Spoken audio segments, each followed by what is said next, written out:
And then we'll take questions for him too. Right on the X. Well, you guys are. Well, obviously, Teresa and I are excited for Doug.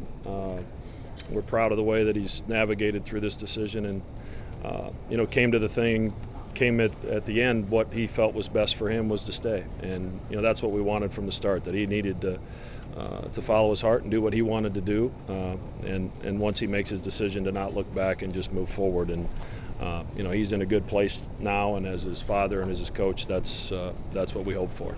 Take us back to the other day when he told you of his decision. Tell us how that went.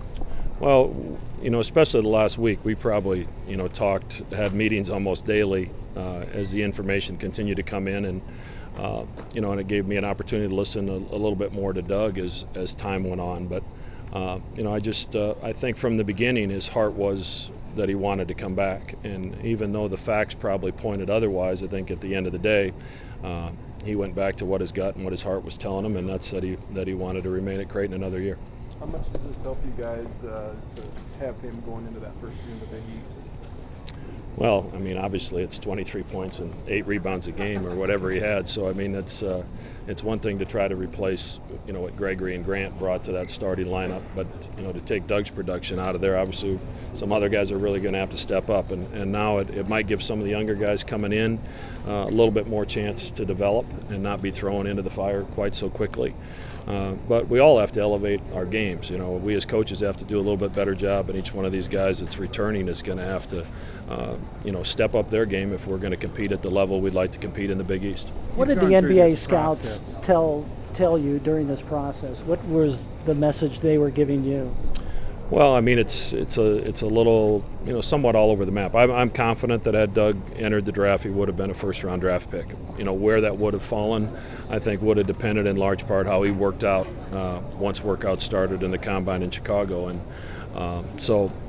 Doug knew, I think, where he stood and had a good feeling for the range that he would probably go in, again, depending on his workouts. But at the end of the day, he wanted to go when he's most ready to go, and he feels like there's some things he could add to his game that'll make him more NBA ready a year from now than he is today. You've gone through this process as a coach. How much more difficult was it going through the process as a coach/dad? Well, you take the coach hat on, or put it on and then take it off, and then put it on and then take it off. Because generally, the head coach is the only one that's allowed by rule to talk to the NBA teams and get that information. And in most cases, the head coach is bringing that information to the parents and the player.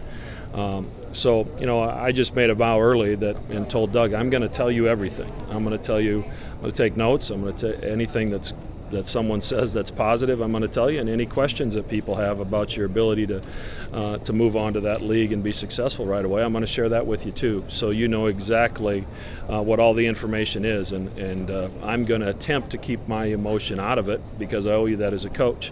And if you have other things you want to talk about the emotional part of your decision, then I'll take that hat off and I'll listen to you as a father. So, it was a slippery slope, but obviously Doug and I had an opportunity to spend a lot of time together. You watch your son grow up through a process like this. It's not a decision that a 21-year-old is really ready to make, but I'm really proud of the way he went about it. The fact that he's going to go back and graduate, what does that mean? What kind of message does that send to other athletes? Well, I think the message it sends is, here's a guy that has an opportunity to go to the NBA and probably be a first-round draft pick, but Creighton means that much to him. And his relationship with his teammates, and I think his relationship with this university and this community, I think those are what tugged at his heartstrings at the end of the day and said, I've got an opportunity moving forward to play in the NBA. I've got one more chance to play at Creighton, and certainly earning his degree is something that's important to him and to his mother and I.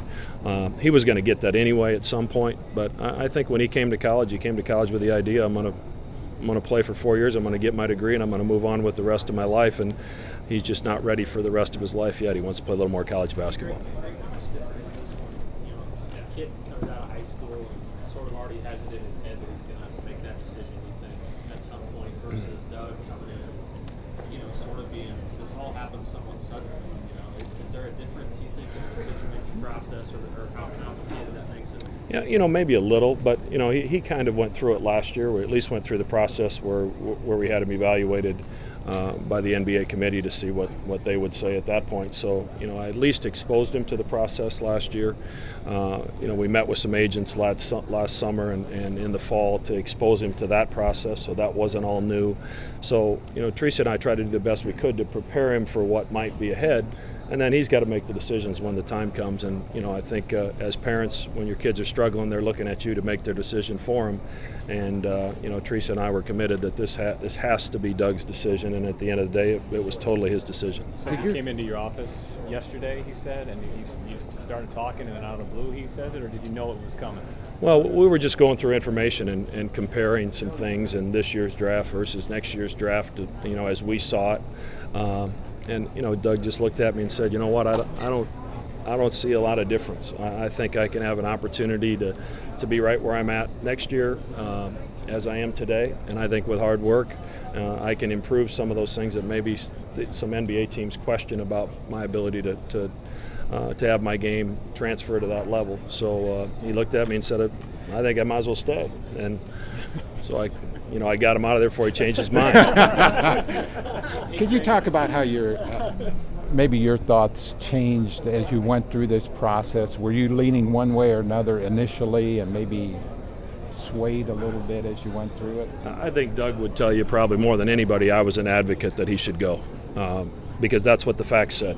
And as I said, I felt my responsibility to him was to sort out all the facts and present them to him.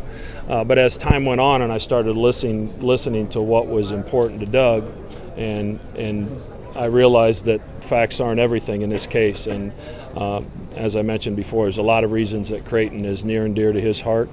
Obviously, you know, playing for his dad is something not everybody gets an opportunity to do, and having his mom and sister at every game and being as attached to our fan base as Doug has become, he really likes it here. He's enjoying his experience, and I think he understands that the opportunity to be a college kid only lasts for a short portion of your life, and he wants to maximize that. And you know, I'm 100% good with that. Greg, after the Wichita State game, after the Duke game, I think that was it. You know, those feelings certainly went through my head because I knew we had some work to do, we had some research to do, but you know, I'd have been happy the way it ended, but at the same time, there's certain things you get to experience as a senior that you can't experience at any other time in your career. You know, playing in your senior day, and you know, Doug have an opportunity to address the fans and thank the fans when that time comes. Those are things that you remember for the rest of your life. So I was comfortable with the fact that if he went, I was going to be very supportive and very happy for him. And now that he's decided to stay, obviously I'm the coach part of me is thrilled because I get a chance to coach him again. But I'm happy as a father because he's happy. I saw a weight lifted off his shoulders yesterday afternoon and a bounce back in his step today that I haven't seen for a few weeks. It's been a much more difficult process than I would have anticipated for him. But I think he's come to the correct decision for Doug. Last fall, you said that your priority is what's best for the team, in terms of his development. I mean, you're not going to throw him out of the wing just to make him NBA ready when that's not what's best for the team.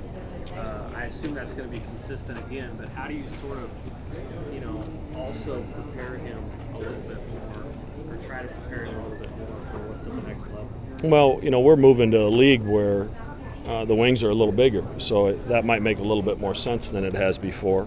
But we're going to put the guys on the floor at the positions that give us the best chance to win. And if that means he's playing the foursome and the threesome, that's what we'll do. If it means he's playing primarily the four, then that's what we'll do. But we'll evaluate that as time goes on. But he has some things he wants to add to his game, and based on the last couple of years, I wouldn't doubt that he's going to make that happen. So what do you do to celebrate? Take him out to dinner? He says he wants to play golf. Obviously, I've made a few promises to him. I'm not going to lie. I think he's got a little mini vacation with a couple buddies on my tab probably before this is all over. But let's put it this way: when I give him money, I haven't asked for much change back the last month or so. How significant or insignificant was the big thing, do you think? I think early in the process, I don't think it was a factor at all. And, and I instructed Doug that it can't be. You need to take all that out of it. You need to take the fact that your dad's a coach out of it. You need to take the Big East out of it. You've got to try to sort out the facts first and then let the emotion come back into it. But last week he brought up the Big East and, how cool it would be to play at Georgetown, to play at Marquette, to play in Madison Square Garden. And, I told him that Georgetown plays in an NBA arena, Marquette plays in an NBA arena. You're going to play in those anyway, and that was my job to be devil's advocate. But, he'll always be able to say he was on the first Big East team at Creighton, and that's going to mean something someday, and I know he's excited about it. You said obviously his return might allow some of those younger guys to maybe have a little softer easing in period. How important is that? Well, I think it's really important because, with the Big East, the development of your body is so critical. So it gives Toby Hagner and Zach Hansen the opportunity to come and build their body and learn from the guys that we have coming back while they're trying to compete for playing time. Whereas had Doug left, one of them was going to get thrown into fire. Thank you. Thanks, Greg.